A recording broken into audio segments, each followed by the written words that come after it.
marker 29.1, Interstate 20, near the town of Houghton, sitting on the hill on the roadside. A marker of another kind. I mean, I miss Megan. I really, really do. In 2012, 16-year-old Megan Moat and 17-year-old Aaron Manchak were in the front seat of an SUV. Both were killed, and one of their two friends in the back seat critically injured. Just a group of teens chatting away seconds before Aaron lost control, darted through the grassy median, and hit two other vehicles head on. Her belief in God was so strong, and if God came down and told her, Megan, this is what I have for you to do, as much as she would hate leaving us, her family, she would still do it if she was saving other lives. And the year after those barriers were put in, there was only one fatal crash. 2 years of reporting on the need for barriers. Losing a child is the worst pain I've ever felt in my entire life. And heartbroken mothers pushing lawmakers and DOTD officials to get it done. And now cable barriers stretch up and down I-20, right by where Megan and Aaron lost their lives.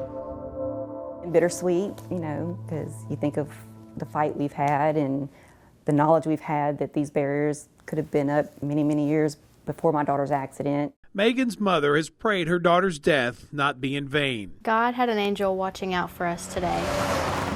And 8 miles further down I-20, and 2.5 years later, people say you never know what day could be your last. And things like this could happen to anyone at any time.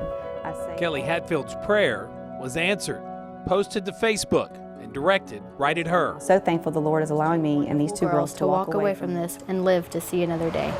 I've never even really noticed them, to be honest, until that day. 18-year-old Charity Gregory admits she had never given these new barriers a single thought until February 6th at mile marker 37, sitting in the back seat and her two friends in the front. We started to swerve off, felt it going over the little bumps or whatever's on the shoulders, and that's when I looked up and we swerved trying to correct.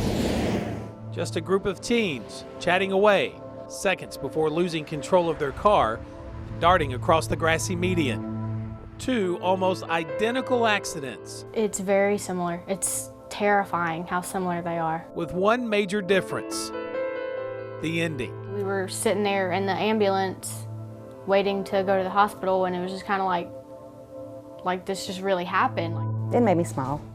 It made me happy to know that all this hard work that we've done for the last 2.5 years, you know, for the cable barriers, actually proved what the fight was for, to save lives. Charity and her two friends survived with only bumps and bruises. Oh my God, like, this could have been, should have been so much worse. In a lifetime of what ifs. She gets to live the rest of her life. She gets to graduate from high school. She gets to hopefully get married one day and have children of her own. You just get the chills. Charity's grandmother was as equally oblivious to those cable barriers. I just didn't think they'd work, to be honest with you. And perhaps they're not alone. In the handful of months that cable barriers have been up along I-20 in our 4-parish region, Caddo, Bossier, Webster, and Claiborne parishes, DOTD tells me they've had at least 60 incidents of cars leaving the roadway, coming through the median, and striking and damaging their cable barriers. If you go down the road, I don't know if you've noticed, but there's a lot of skid marks and a lot of parts of vehicles on those barriers, I mean, quite a few. And it could be argued each one of these crashes could have... It was just amazing because it was just, that's exactly what you did. Life saved, life saved, life saved. Or should have been a life lost in a head-on collision, if not for the barriers.